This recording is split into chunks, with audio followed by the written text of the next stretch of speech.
Mikel, a great result at the weekend that's left this Premier League title race looking very exciting, but has there been a need for a different message to the players this week, given the teams you're playing are Chelsea and Tottenham, who of course will be very keen to stop Arsenal winning? Same message is keep doing what we've been doing. Focus on the game, on the task, prepare the game really well, as we have tried to do with the time that we had available, and the boys looked ready to go again. How much character is your team showing at the moment after the win at the weekend, after the week you had? As it was a good test to see how we react to certain obstacles, and how much we want it basically, and what we are capable of doing when the task raises the level of demands, and some people are questioning. Is the moment that you have to step up, and certainly the team did that. Mauricio Pochettino has said that Cole Palmer is a doubt for this game. How big a boost would that be, given he has been their outstanding player this season? I don't know. We have no control on the players' availability. We have control in ours, and whatever they put out there, when you look at the squad that they have, the quality that they have, it's great. I think they're doing very, very well. I think they're doing much better than people talk, and it will be a tough match tomorrow for sure. Have you been surprised that, given you mentioned the quality in the Chelsea team, that they're in the league position they're in? And are there any comparisons to be made maybe in your early days, what Mauricio Pochettino is having to deal with at the moment in terms of the project and improvement? I think the journey of those clubs are very, very different. Nothing to compare, in my opinion. It's a huge admiration for Mao, because I know him since 23 years ago, and I really wish him all the best. He's an incredible manager. He's a huge leader, and he will inspire that club to get where they want to get, that's for sure. A big talking point in the last couple of days, generally in the Premier League, has been around match officials. Nottingham Forest. Do you think it was right for Nottingham Forest to question the integrity of the match officials in the way they did yesterday? I don't know. I'm not involved in that. I've been involved in a few, and that's nothing for me to comment. Do you think back to the Newcastle game earlier in the season, when Arsenal kind of called for an improvement in the standard of officiating? Are there any comparisons to be made to some of yesterday's decisions, that maybe there's still work to be done? No, I don't know. I think we are all trying to improve the game in the best possible way, and we are all aligned. Things are going to happen. They will happen in the future as well, and when it touches you, it's very difficult, and you have to sympathise with that, because we've all been there. Just finally, do you think the way the referees are selected for games, is that a fair process at the moment? I don't know. We are not involved in that. I'm sure they are doing whatever they think is the best solution, the best process, and it's constantly in review. Everything that we do is evolving and is in constant evolution, and they will try to get it better and better, and I'm certain that that will happen. Okay, Niv from the PLP. Hi. Good afternoon. How big was that win at Wolves after a couple of difficult results? It felt like a very mature performance by Arsenal. In terms of size, it was quite good. It really meant a lot to us. We're in a great position in the Premier League. We've been like this for 9.5 months, and we want really to give it a real go, and be really determined to do what is in our hands to try to lift that trophy. And tomorrow we're going to have a very tough opponent in front of us, and we will try to overcome that opponent again. The fact this season there are 3 teams involved in the title race, it feels that it's more challenging, it's more exciting, and the margins are tighter. Would you agree with that? They are, because obviously you depend on another 2 teams as well, and when you talk about, as I always said, the best 2 teams in the decade of this league, in my opinion, 2 of the best in the history of this league. So this is where we are. What do you make of Chelsea in the last couple of months, and despite the defeat at Wembley against City, we can clearly see the improvement. When you face them in the winter, they managed to really challenge you. Yeah. What do you expect tomorrow? Huge improvements. I think they deserve to be in a much higher position in the league. When you look at what they've done and what they produce in games, they have reached a final, they have reached a semi-final, they could have gone through. So I think what Mauricio is doing is really impressive, and I'm sure that he's going to get them there. Ian, TalkSport. Hi Mikel, how are you? Hi, very good, thank you. Do you enjoy playing against, or pitting your wits against Mauricio Pochettino? I know he's a good friend of yours. Enjoy. I have to play against him. He needs to play against me.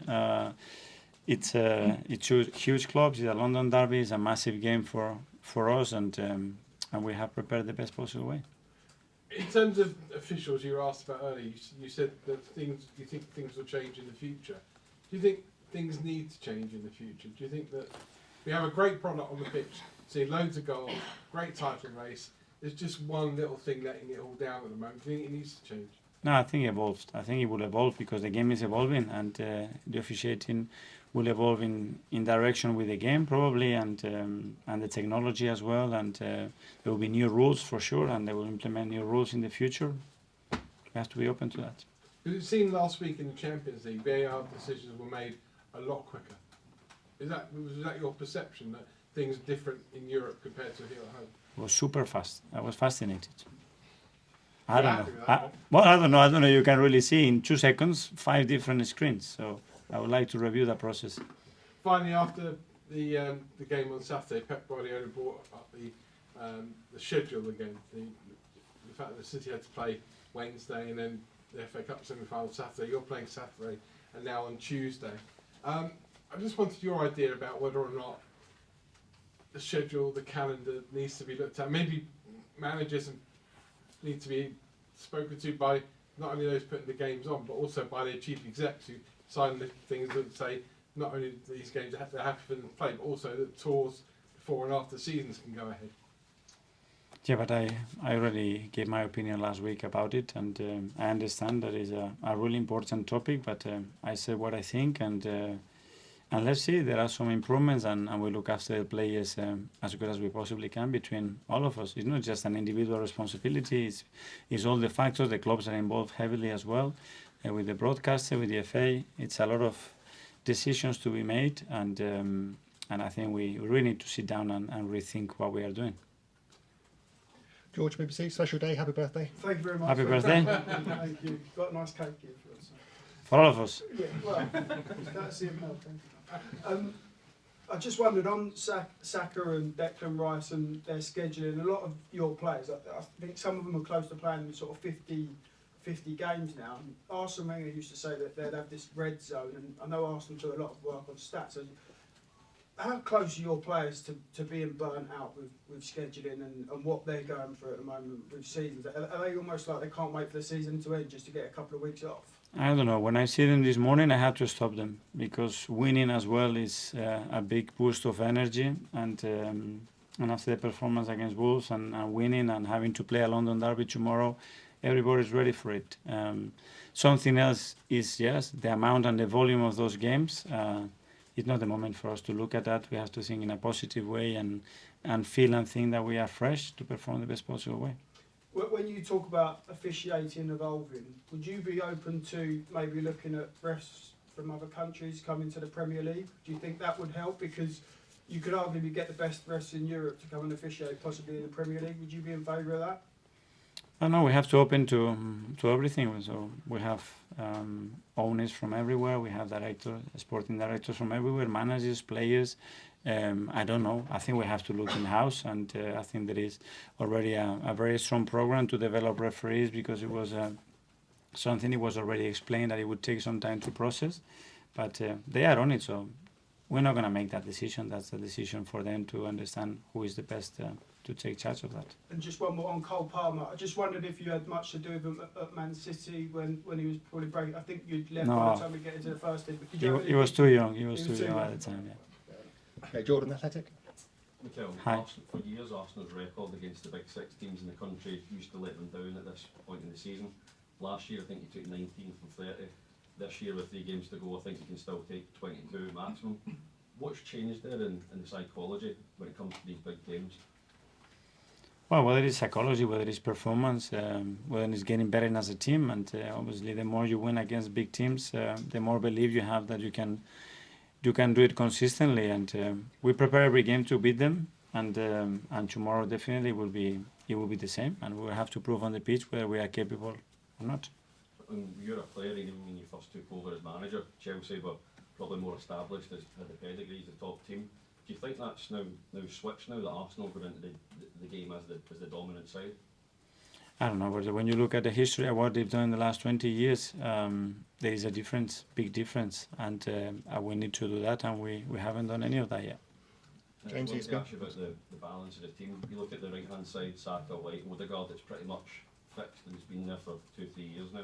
The left side has been a lot more change at left back, Havertz moving back to midfield, Martinelli, Trossard. It feels like you've not quite settled on a formula on that side yet. Was that something you thought you would have got by this stage of the season?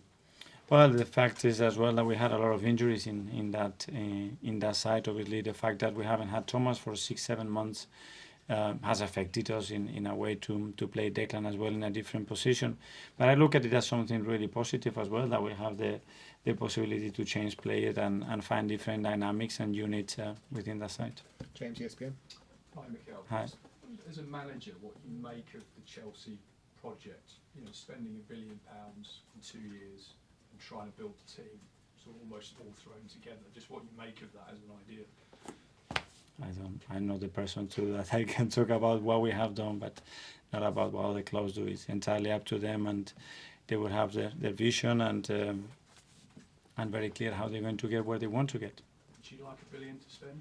Sorry? Would you like £1 billion to spend? Depends. I like a lot what I have, and I'm very pleased with that. Because I guess the point I'm kind of trying to get to is that spending money is not necessarily a guarantee of success, is it, when you look at what Chelsea have done in the last year? Well, if you look, but that's, I think, a very short sample, because if you look in the history of the Premier League in the last 20 years, the ones that they have spent the most and what has happened, I think there is a big relation. So, depending how you look at it. So you think they'll come good eventually? I'm convinced they will. With that squad, yes. And with the manager that they have, yes. Kaya? Hi, Mikel. Yuri Timber's going to be involved for the under-21s Yeah. tonight against Blackburn. If he comes through that, is there a chance he could be involved against Spurs over the weekend? That's a quick step. Let's see how he feels today. He's been training really good. He looks ready. He needs that exposure, and after that we'll assess whether that game comes in the right time or too fast, and try to get him with us for the final games. I don't know, it might be another quick step. Obviously, the Euros are coming up in the summer, and then Holland will be wanting to look at him and maybe take him. Would you say that would be too soon for him, and maybe that would be a bit of a risk if he was to go to that tournament in the summer? Well, at the moment it looks really far because he hasn't played any football. So let's see how he goes tonight. Let's see if he can contribute in an impactful way in our season, and then we will see what happens in the summer. Okay, got one from PG Norway. Hi, Mikel. Hi.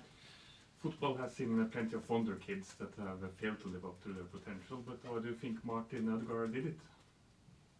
Fulfill his potential. Yeah. Hopefully not. Hopefully there is still a lot more to come. He's still very young and he's made huge strides in the last few seasons. He's got a massive role at the club, and hopefully he can keep growing. But the Wonder Kid brand is can be heavy to bear, and we have seen many fail to deliver after that. Why do you think that Martin has proved that wrong? Well, especially because he had to wear that kit since he was 14, 15, you know, and that's not easy. But I think he has handled that in a great way. I think the steps that he made as well to progress and to have minutes and develop his career, especially when he went to Real Sociedad, I think it was a really intelligent move. And then from there, I think he took off, and now we have the player that we have. And how important has he been in building this team that now is challenging for the Premier League title for the second year in a row? Well, he's our captain. He's one of our main players, and when you look at the impact that he has with us daily, it's amazing. So we are really happy to have him.